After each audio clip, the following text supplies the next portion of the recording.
Some environmental groups say acid rain is destroying Alabama's forests. Still others say there's no evidence to link the two.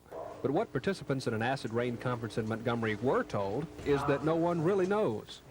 And the research in the country is really just starting to address other areas besides the Northeast.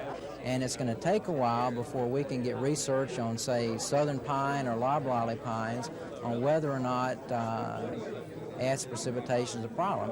One thing is for sure, the Congress will eventually get around to doing something to cut down on sulfur dioxide emissions. Alabama ranks 12th in the nation in pollution from power plants, but the 11 states ahead of us account for about 70% of the total. Even though Alabama may be responsible for a small amount of the total emissions, the proposed legislation could mean expensive changes here. This is another reason there's so much talk about acid rain. Government and business leaders want to find out more about the problem, so when it comes time for tougher new laws, the interest of other more polluting states won't be placed too far ahead of the interest of Alabama. That's when acid rain may become more of a political problem than an environmental one. Dennis Latham, WSFA TV News.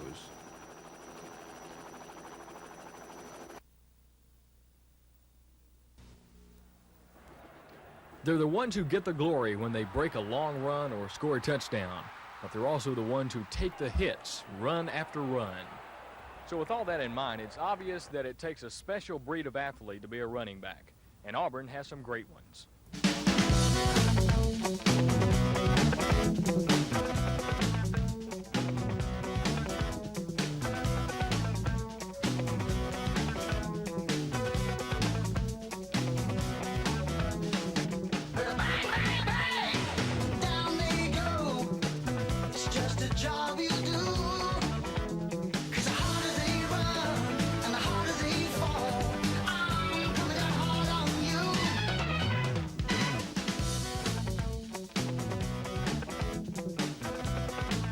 Out of the Auburn wishbone, the running back is responsible for blocking as well as running, which makes the position doubly tough. Of course, we look for blockers first, and our offense is such a team-oriented offense that without one halfback blocking for the other halfback and the fullbacks blocking for the halfbacks and quarterbacks executing on the corner, and it will be hard for our offense to be effective. So it takes a young man with great talent, hopefully, that has good foot speed, size, and strength, that will be unselfish enough to carry the ball and expect his partner to block for him and then block for them.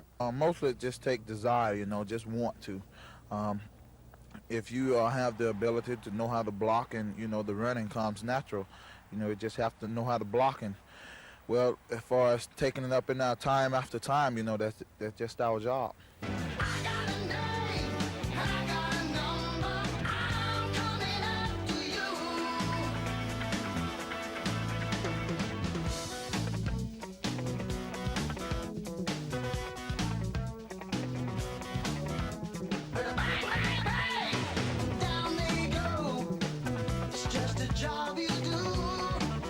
We just got a job to do, that's all.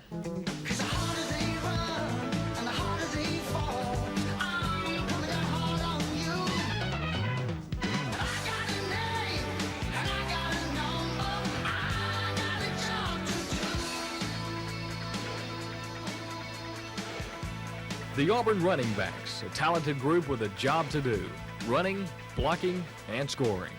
From the athletic department, Mike Hubbard for Auburn Tiger football.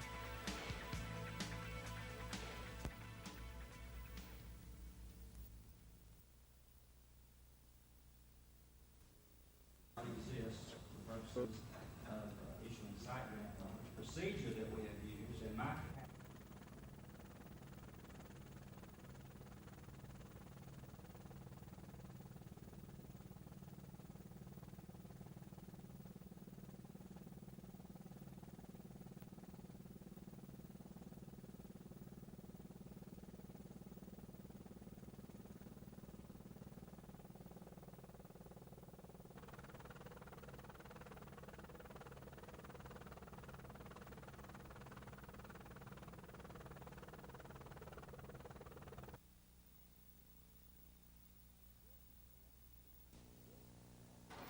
Dothan is the largest city in Alabama with its own electrical service. Cities like Dothan say they can provide power to the customers much cheaper than Alabama Power Company or rural cooperatives. Local officials argue the territorial law puts a wall around Dothan by stopping the city's electric service from growing. Alabama Power officials see things differently. Certainly the problem of duplication continues without the bill, and that's what the bill is trying to stop. So without it, we're faced again with this problem of duplication. Duplication was not the guts of the bill. The guts of the bill was to forever prohibit anybody going into the electrical business against the company and against the co-ops. Carruthers fought hard against the territorial bill, which he says has wide implications. And it severely limits the ability of municipalities, not only the ones with their electrical systems, but just municipalities in general. It limits their abilities to franchise. If Judge Varner's ruling is upheld, a new version of the territorial bill is expected to go before the Alabama legislature next year. Well, I believe the legislature has spoken rather decisively after many, many years. I think they pretty well determined the problem's got to be solved, and I would hope this wouldn't be an insurmountable problem. Cal Calloway, WSFA TV News, Dothan.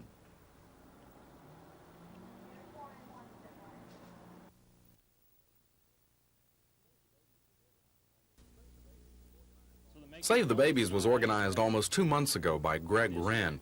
Their goal is to draw attention to the hospital's plan to limit access to neonatal patients from 4 Montgomery area counties, a move the hospital said was brought on by growing losses in the high-risk unit. The hospital said part of the losses were from reduced Medicaid payments, but Medicaid Commissioner Faye Baggiano challenged the hospital's figures. So limiting access to the unit was delayed until December 1st so the hospital and Medicaid could complete exhaustive audits to see who is right. That was 7 weeks ago. Both sides didn't say it would take 7 weeks.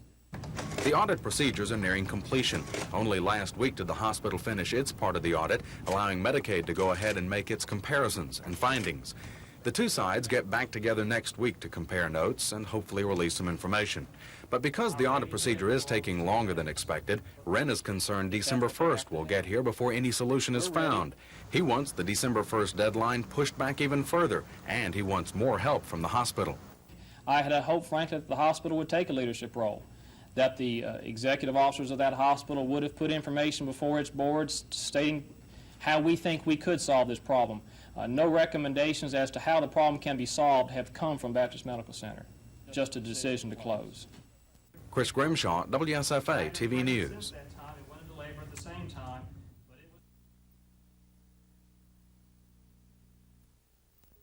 Bennett from Jefferson County. The reason for this press conference today is very, very simple. As Emmy Evans and myself say that when we have these, and he will, that it's absolutely incredibly ridiculous that an individual can commit a violent offense such as this and then run and hide for a period of 3 years and 1 day and then walk the streets free of any responsibility of having committed this savage-like crime. And forged it 20 years later, they could be prosecuted for the forgery of the check, but they cannot be touched 3 years and 1 minute later after the crime was committed, which is, you can see, is ridiculous. Committed by understanding from the records that he has been arrested within the last 10 years in work release centers in this state. This piece of legislation cries out for passage. If ever there was a bill that demanded legislative attention early on, it's this one. I think it's a tragedy that a crime like this has to be committed to find the flaws in our judicial system. That were enumerated before as not having the statute would remain, and that's homicide, counterfeiting, forgery, help me, Jimmy, what are the two others? And Mr.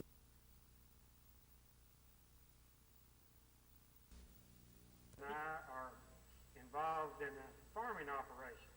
Cause us as more educated consumers to demand. Myself, I have farmed almost 30 years, and I said I continue to farm. And I have never known a time when we have gone through 4 or 5 years back to back of such adversity, either weather or prices received for agricultural product. In this region. We're involved in all sorts of things like that, and seeing Ralph. They've come up with a new name for it now. I always called it just a grow.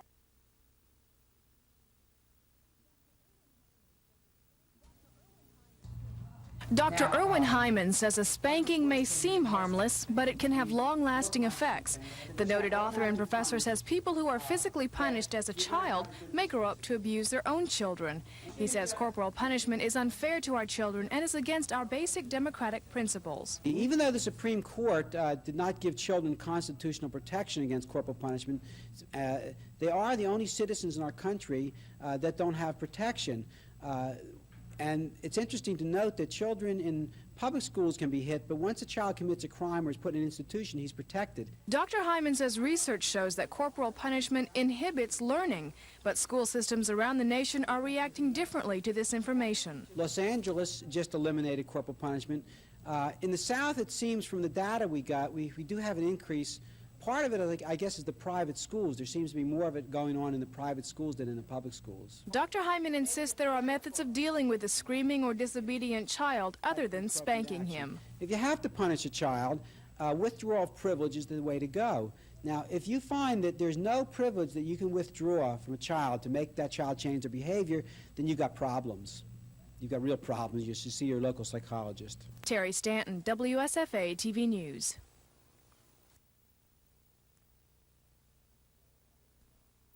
Today, not air quality.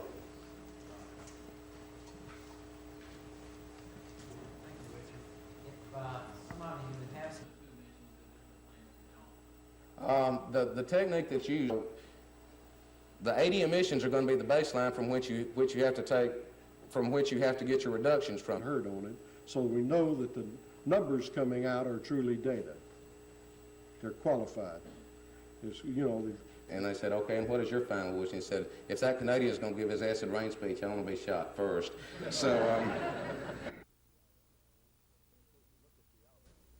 And of course, you look at the Alabama series, where they won 12 out of the last 13, and go back to 46, it's 17 out of 20, and it's those stats are amazing. The way that they have just dominated our series, and that has to get your attention because they have been successful at playing against us. And in looking at the last 3 games that they've played, and they have played well. They have a lot of talent there, and that talent is playing with enthusiasm, and they're making things happen, and that concerns you. I've never seen as many big guys that can run, I think, on film at any one time, and they've been running in the right places and getting to the right places, and it's you know, it's a real challenge for our football team.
Turner played awfully well that night. In fact, Prattville's offense executed almost flawlessly. I think that they or any other team would like to have that type of execution anytime that they play. Bishop is a good back. Everybody knows that. But really, I think the strength of their football team has been their offensive line, because they really control the line of scrimmage, and it gives those backs an opportunity to get started. So, this is something we hope to neutralize. They put 21 points on the board early. That's awfully difficult to overcome. And so we're going to try to play better on defense, not change anything, just try to play better.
Cincinnati's going to be a challenge for us, mainly for us, to getting up for the game, preparing ourselves like we should. And we need... Maybe finding yourselves? Yeah, finding ourselves. I think that's the main reason Coach Dye really gave us a couple of days off, so we can sort of get soul search a little bit and reach down.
Alabama's not usually playing the spoiler role, and it's kind of unusual. We're really thinking about our own season, but it wouldn't be bad to spoil somebody's party, and I'm not objecting to that. I'd like to keep LSU out of the Sugar Bowl, keep Auburn out of the Sugar Bowl, and just do what we can.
You have gone through so much in these months. Tell me about how you're handling it, buddy. Well, to be honest with you, Phil, some days it's pretty tough, you know. I can imagine. And but overall, I think Terry and I both have handled it pretty well. It's trying times for both of us, but we know God still loves us, and amen. We're still trying. So I think things are coming along real good, and it's been some tough days there in the hospital, and wondering what lays ahead for you. But we're keeping our chins up. You're going to make a life here in Montgomery? Sure. Yes, sir. Yeah. Any immediate plans, Terry? No, not yet. We're just going to get used to our schedule here and be grateful to be home and get all situated, and we're real glad to be home. You going to this rodeo they're going to have for you? Oh, yes, sir. I'm sure going to try to. How many people have contacted you? I bet it's been a well, thing. To be honest with you, Phil, I really don't know, but we're still writing letters and thank you notes and trying to call people and everything else we can, and we're still weeks behind. So.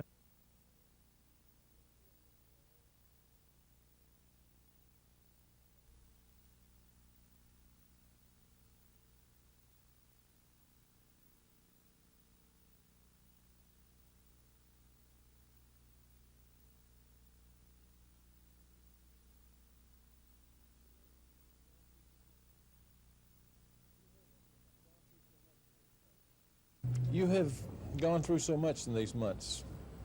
Tell me about how you're handling it, buddy.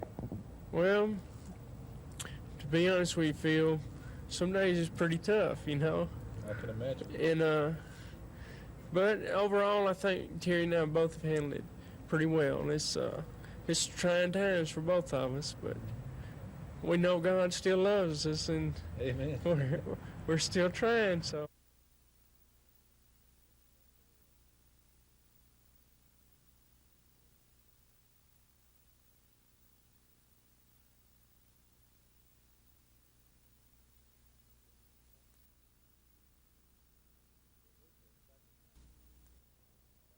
It's a special feeling for me, just knowing that the fact that I'm playing against a type of coach as Coach Arnsparger, and the fact that he is, we've known, or our family has known their family for a long time, and we've worked together, and if they've had, my dad and Coach Arnsparger have had many great experiences and thrills in their lives.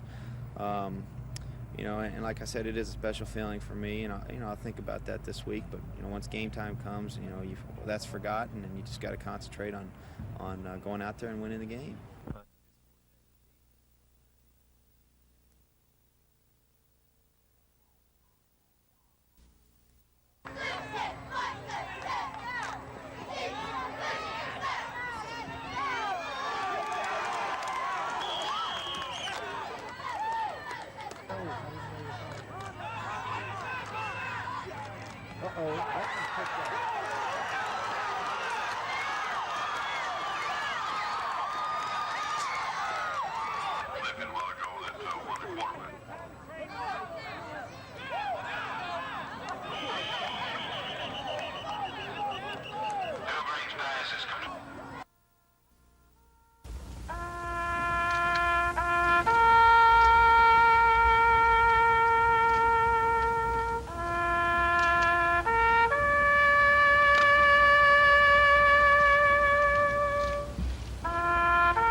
This will mean a refund in excess of $700,000 to landowners, rural landowners and farmers in Montgomery County, covering tax years 1978 through 81.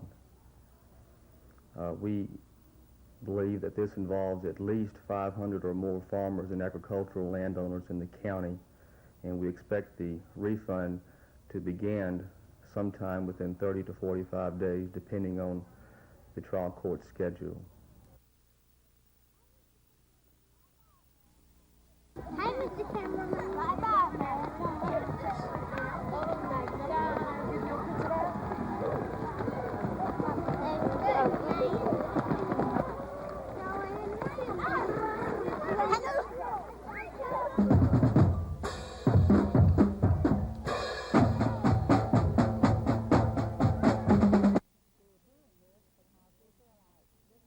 We are doing this because we feel like this day and time our children are not being taught as much as we would like, us older folks would like, of their heritage.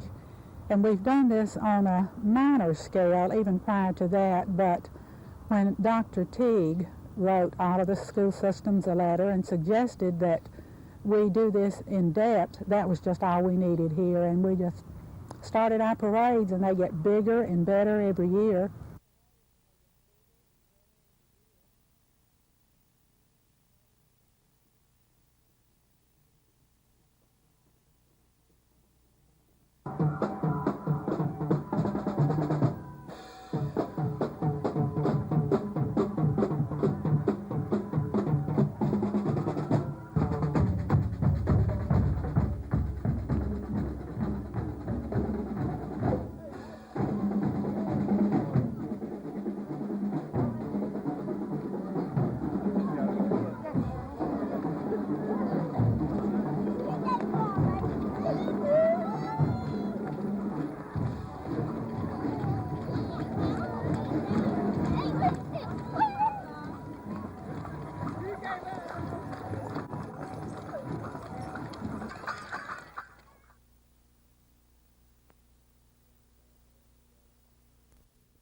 On behalf of the people of Alabama. Well, thank you very much, sir. We're very strong defense-minded in Alabama. Yes, That's sir. right. The USS Alabama That's that the served 60. in World War II.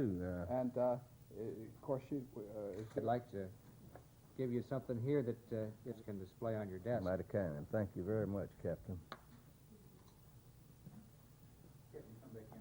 Mm-hmm. Yeah, thank you very much. Given this part of the civil service to Captain Wade Hampton Taylor, who will be in charge, commander, that's right, isn't he, commander, of the USS Alabama Trident submarine. And we have here, and we are glad to have. They have been coming here. I think maybe someday some of you. It seems like we ought to recognize the reason we have. Very fortunate to have the care of the nursing service here, the social. Stand of our national anthem. This is truly the land of the free. Are there any visitors here that are veterans that have participated in our judges? Jimmy Hightower is going to pick a couple of people, and we are going two kinds of hands in the world: the hands that give. Securities commissioners say the questionable plans may include a few $100s for an overpriced startup inventory of industrial strength cleanser to a $12,000 equity investment in a money-losing car wash chain. Robert Prince is the spokesman for the Securities Commission. The most prevalent thing we're seeing now, Norman, is the offering of business opportunities to citizens. Citizen will see an ad in the newspaper, he'll answer it by calling a toll-free number out of state. At the other end of that number, someone will represent extremely large profits to him. They may have someone visit him, explain it's an old line company moving in. They're looking for someone to buy a franchise on their company for this territory. He'll be offered from $500 to $15,000 opportunity to invest. He'll invest his money with a promise that all he has to do is sit back and let the profits come in, that they will put him in the business, they'll furnish the training, all the necessary expertise and profits. After he's invested, he'll find that It's impossible for him to locate the company because many times there was no company to start with, the representations was fraudulent, the telephones have been disconnected, and by this time the promoters have gone to another state and set up a similar operation. The Commission adds to its consumer alert to ask questions and to get everything in writing. This is Norman Lumpkin, WSFA TV News reporting.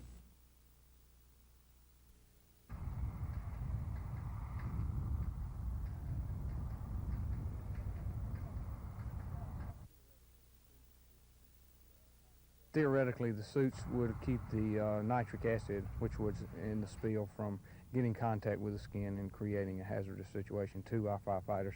And also they could handle the spill with the suit and the protective equipment. Do that, and I feel guilty about that. Rather than look at the positive things in their life, there are so many people who are what I was, don't become a social isolate, but always stay socially involved with people. Try to understand what their children and grandchildren are going through, be of emotional support to them without taking sides, but keep reminding them of reality, their children that is, of reality, that they can make it in life, that what they've gone through is unfortunate, but they can still make it, and life can still go on, and they can still find happiness.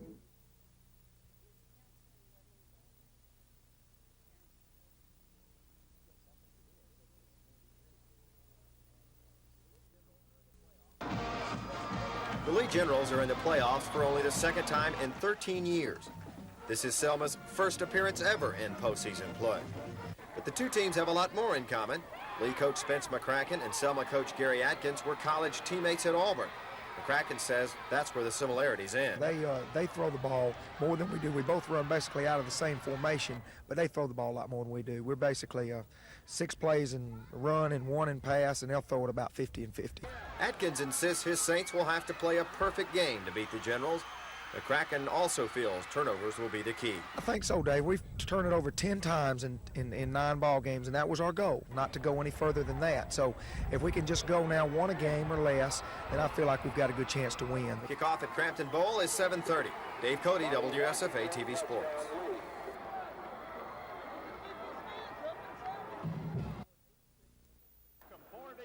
They scored 86 against Kentucky State, 71 against Prairie View.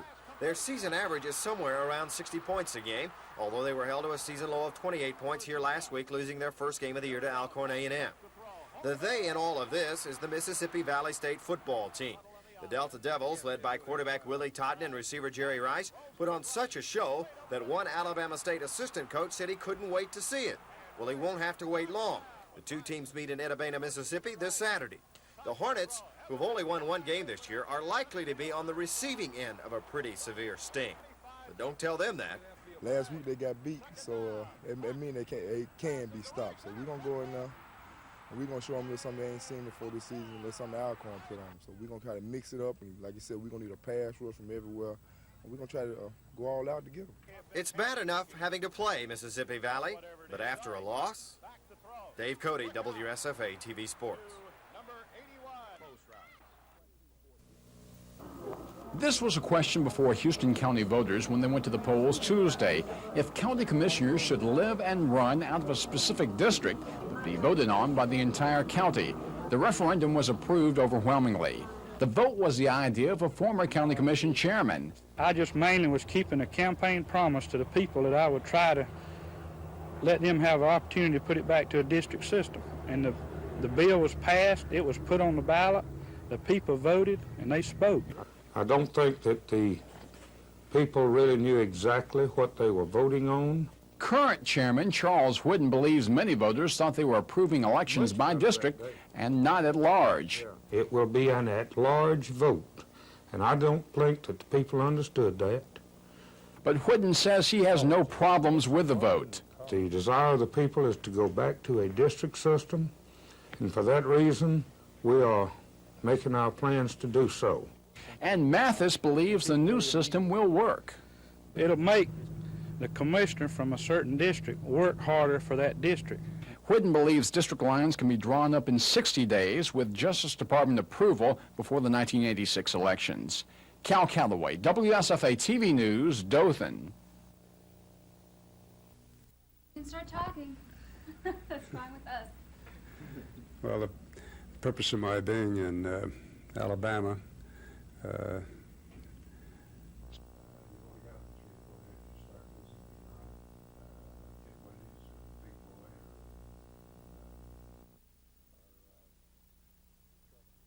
our thrust is not trying to teach them what to think, but how to think and what the thinking process is, and trying to make them understand that the world doesn't owe them a living, and that how to make a buck, and what it takes to get out there and become a mover and shaker, if that's what they an area that they want to get into.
It's 4 a.m. Friday morning, and a critical moment has arrived for Horse of the Year candidate Slew of Gold.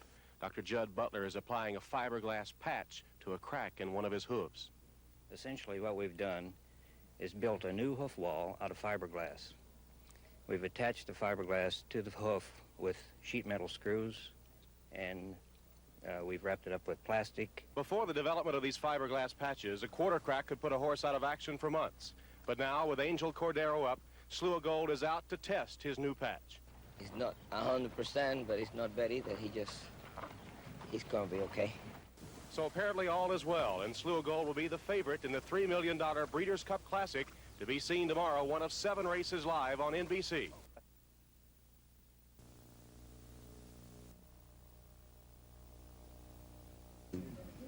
They have 1 or 2 choices: use another heart, another bad. In fact, in most. Barney Clark. I heard that the doctor If that proves successful, then it has great significance, because it means that one can use this method of survival for sufficient time until a human heart transplant can be made. Stay in the hospital. And that has to be done over quite a period of time.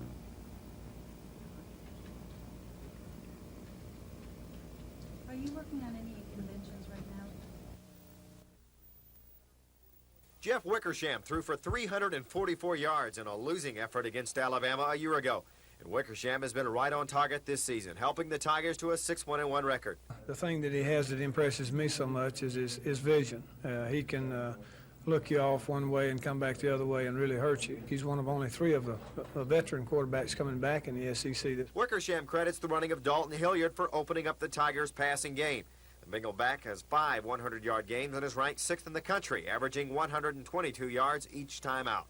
Cincinnati quarterback Troy Bodine has captured the attention of pro scouts. Even though the Bearcats are only 2-6, the Cincy senior has thrown 13 touchdown passes. Most teams have had success on throwing the ball under routes and little flare routes on us. And doing the little things we have trouble with, I believe they have a great plan for us. Auburn coach Pat Dye compares Bearcat running back Reggie Taylor to former Tiger back Lionel James. But even Taylor has taken a backseat in this one, as all the hoopla has been over Bo Jackson's return to the Auburn starting lineup. Yes, Bo is back, and Coach Dye says at full speed. Alabama State faces a sure high draft choice in Willie Totten, quarterback of Mississippi Valley State. The same Mississippi Valley State that's averaging 60 points a game and that scored 86 points against Kentucky State and 71 points against Prairie View. A big game for Troy State tomorrow. The Trojans visit Jacksonville State. A win over the Gamecocks would assure Troy State of its first Gulf South Conference championship since 1976.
The first speaker inscribed on my list is a representative of Nicaragua, to whom I give the floor.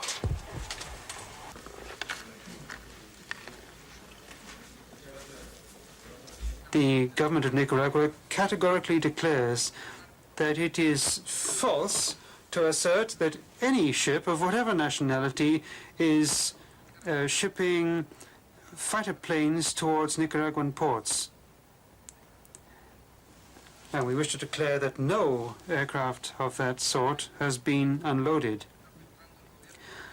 All of this information which the US government has been leaking is designed to set up the atmosphere in preparation for direct military attack against our territory and establish conditions conducive to the participation of US troops in a large-scale aggression.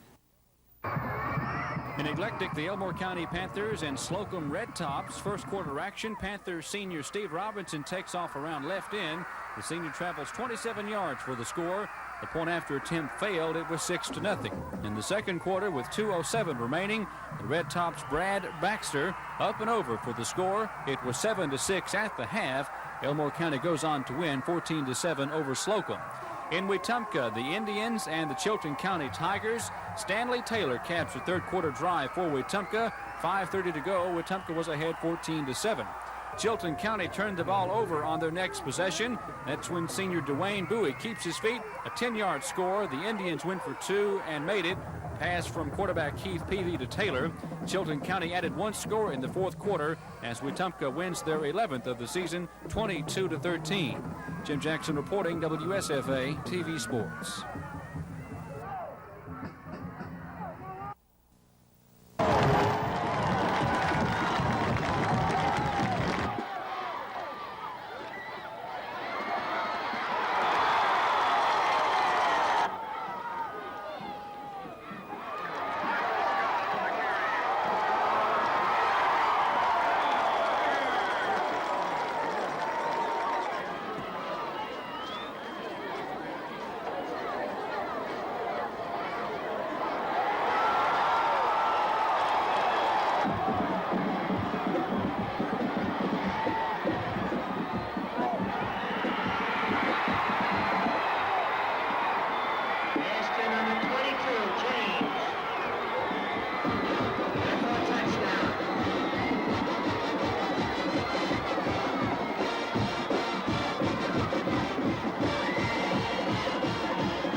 30-year-old Mike Williams, formerly the chief jailer in Macon County, was arrested in July and charged with kidnapping and raping a 20-year-old Tuskegee woman after he apparently arranged her release from the jail. Macon County Sheriff Lucius Amerson immediately suspended Williams after he was charged, and yesterday Williams stood trial before a 9-man, 3-woman jury. The jury, of course, was out deliberating, and when they came in to report to the judge in the court, and then the judge proceeded to dismiss the jury, and I've been told that he just got up from the table with his counsel and ran out in front of the jurors on down the stairs on out of the courthouse. Although Sheriff Amerson says several policemen and sheriff's deputies were on hand when Williams bolted from the courtroom after being found guilty, none were able to catch him, and no one apparently saw him after he escaped from the courthouse. Sheriff Amerson says Williams may have fled to the Auburn area where his mother lives. Of course, we have made contact with the Auburn Police Department in the county where he lives, and everything is being done to apprehend the person at this time. Lisa Walsh, WSFA TV News. That's correct. To put it simply, the rodeo is Buddy Martin's life. He entered amateur events at the age of 17. He was a pro by age 20 and paid for his college education at Auburn University by clowning rodeos on weekends. To most of us rodeo enthusiasts, Buddy is a clown. But to the bull riders, he is a bullfighter, a lifesaver. Buddy is so good at his craft, the top riders chose him to be in the ring during the finals at age 21 and for the next 6 consecutive years. By July 1984, Buddy was on top of the world. He had just married Terry Blevins of Montgomery 5 days earlier. But during a rodeo in Paragould, Arkansas, Buddy found himself lying under a bull. It was just, one of those things that sometimes you get in a trap, and I saw it coming and I tried to get away, but it's just too late. I just didn't make it.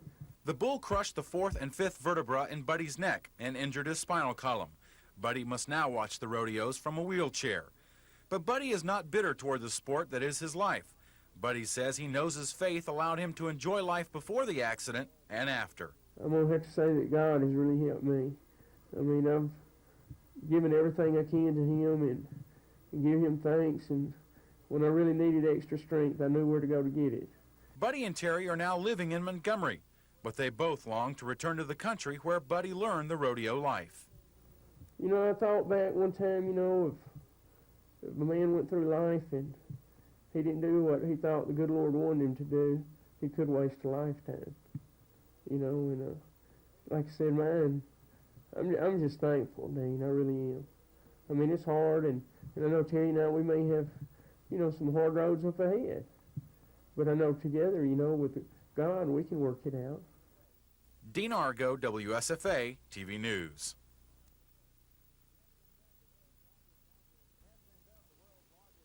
It has been dubbed the world's largest outdoor cocktail party from the Gator Bowl in Jacksonville, Florida, 8th-rated Georgia, and number 10 Florida.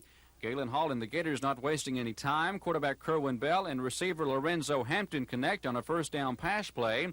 Hampton's third reception on the drive was a 25-yard score from Bell, coming late in the first quarter. After Georgia's Tony Flake fumbled the punt, the Gators closed in. A defensive pass interference play helped out, placing the Gators at the 2-yard line. Neil Anderson is next. He leaps off Georgia's safety Jeff Sanchez for his 8th of the year. It was 14-0 Florida in the second quarter. Georgia's only first-half threat ended when Gator Jarvis Williams intercepts a David Dukes pass. Florida led at the half 14-0. The Gators kicked a field goal in the third quarter to make it 17-0. Ben Stooley inserts a new quarterback, Todd Williams. He leads the Bulldogs to inside the 5. On a 4th and goal, the Gator defense held Andre Smith, the last Georgia threat of the day. What follows? Florida from inside their own 5. Kerwin Bell throws around midfield. Ricky Natil outjumps the Georgia defender. A 96-yard touchdown play, the second longest in Florida history. The Gators added 3 more points to defeat Georgia in a landslide 27-0.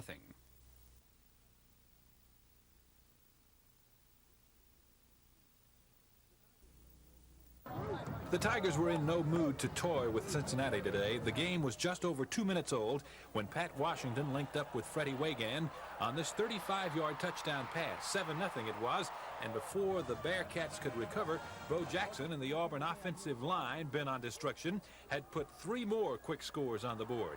Jackson had touchdown runs of 15, 36, and 2 yards in the first half to build a 36-0 lead.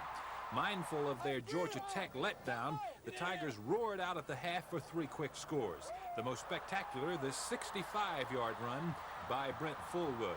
All the while, the Auburn defense was chasing Cincinnati quarterback Troy Bodine unmercifully. He and his replacement sacked 8 times on the day. Even kicker Robert McGinney got in the act. This 53-yard field goal bounced over the crossbar. Bet that fogged Robert's glasses for sure. Even the heavy rains held off until Auburn had whipped Cincinnati 60-0. Phil Snow reporting from Auburn.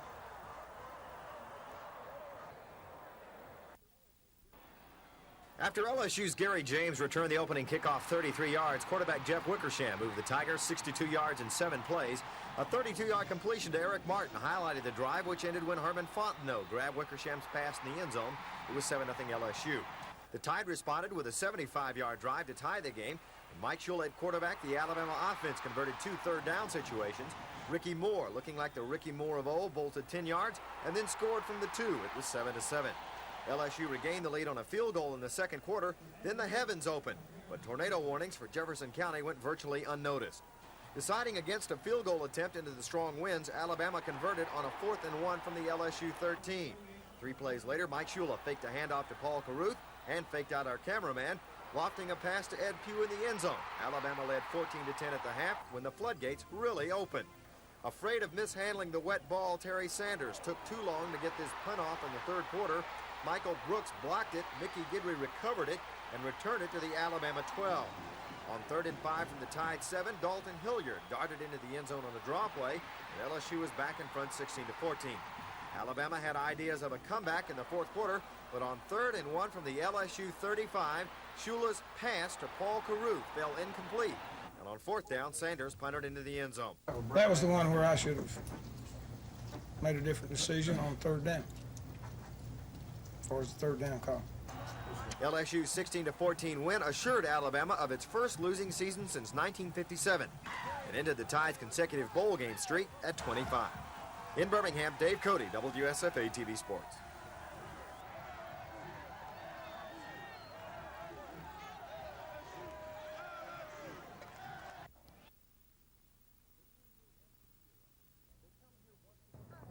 They come here once a year on this 11th day of the 11th month, those who remember and those who have learned, to honor the nearly 2 million brave men and women who defended their country's freedom with their lives.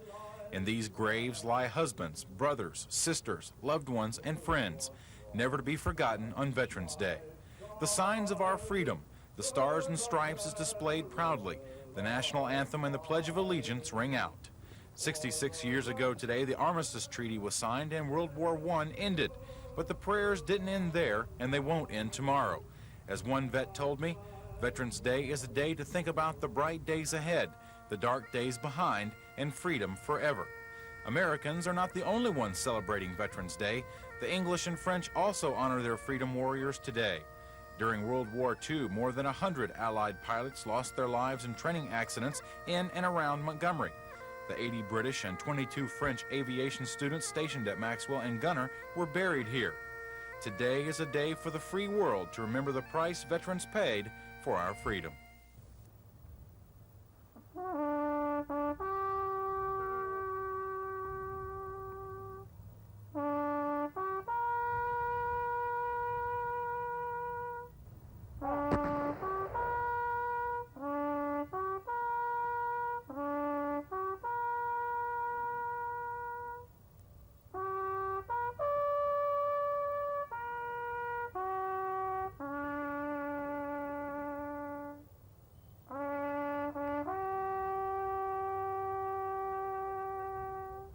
Dean Argo, WSFA TV News.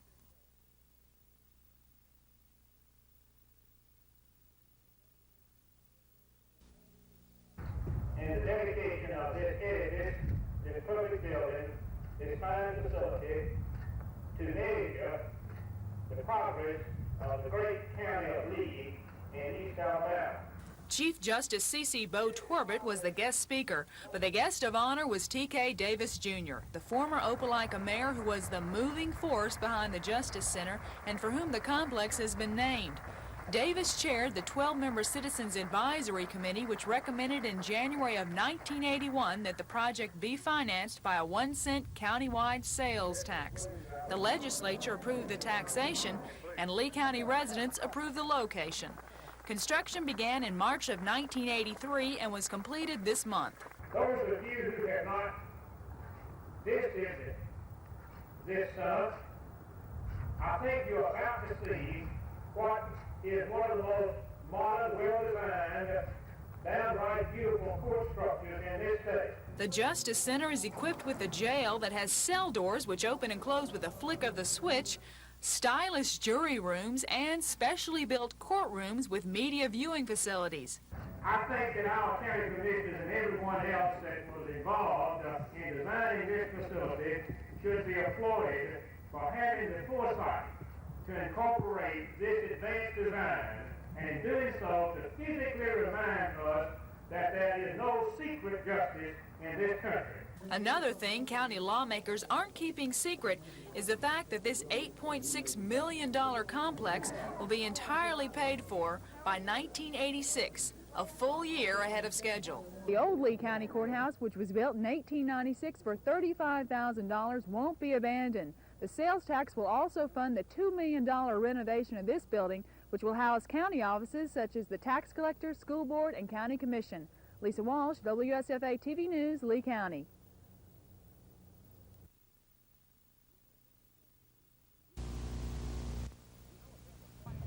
The Alabama vets have been coming up here to the Vietnam War Memorial since it opened 2 years ago. Ron Havern of Montgomery served in the Marines in Vietnam, and this was his first time at memorial observances. He feels the wall with its 58,000 names of those that died is a powerful tribute, but like most of the other veterans here, Havern feels that this year's edition of a statue was important. In '82, we wanted the memorial for the dead and the missing, and now it's a memorial for the living, everybody who went, men and women. Havern wanted to be here to pay respects to his lost buddies and attend the commemorative ceremonies, but most important for him were the reunions and a chance to talk to so many other vets. I can't talk at home about a lot of things that I can talk about here with these guys. And when I go home this time, I can be a little more open, but not as open as I've been this weekend. Havern says he hopes these massive veteran get-togethers continue in coming years, in spite of the fact the memorial is now complete. For his part, he says he'll be coming back. Peter Quinn Hackus, WSFA TV News, Washington.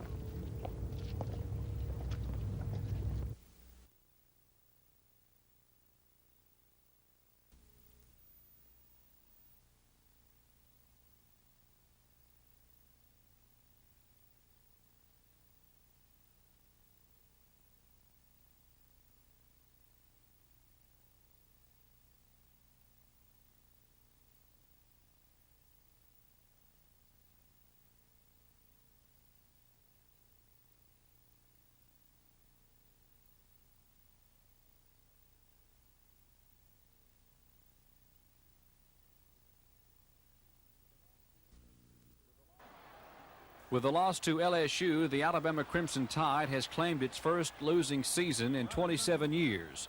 LSU's 16-14 victory has moved the Fighting Tigers one step closer to the SEC crown and a Sugar Bowl berth. After yesterday's loss, Ray Perkins questioned himself about a 3rd-and-1 play in the fourth quarter at the LSU 35-yard line. A pass attempt from Shula to Caruth fell incomplete. And I probably did a poor job myself there on at least one occasion. Could have been more than that, but we got the ball down there on about the 34 or 5-yard line, and it's 3rd and 2 or 3rd and 2.5 rather than throw it there. Probably would have been a better choice of using 2 downs to pick up the first down by running it. So that would be my fault. But we did have some opportunities there. I'm just unable to cash in on them. Alabama travels to Cincinnati next Saturday, a Bearcat team that was devoured in Auburn. Coach Pat Dye's Tigers handed Cincy a 60-0 defeat, the worst in their history. Auburn used 14 running backs who rushed for 455 yards, their best offensive output since 1971, and their first shutout since 1982. Well, anytime you get a shutout, it helps. Certainly, I don't know if it'll help for next week or not, but it helps us overall. And we've needed it all year long. We've had a chance in some other games, but never been able to do it. And to put it together the second half like we did, I'm proud of them. Auburn looks ahead to Saturday night, the matchup with Georgia. TV time from ESPN will be 6:30 with a 6:40 kickoff.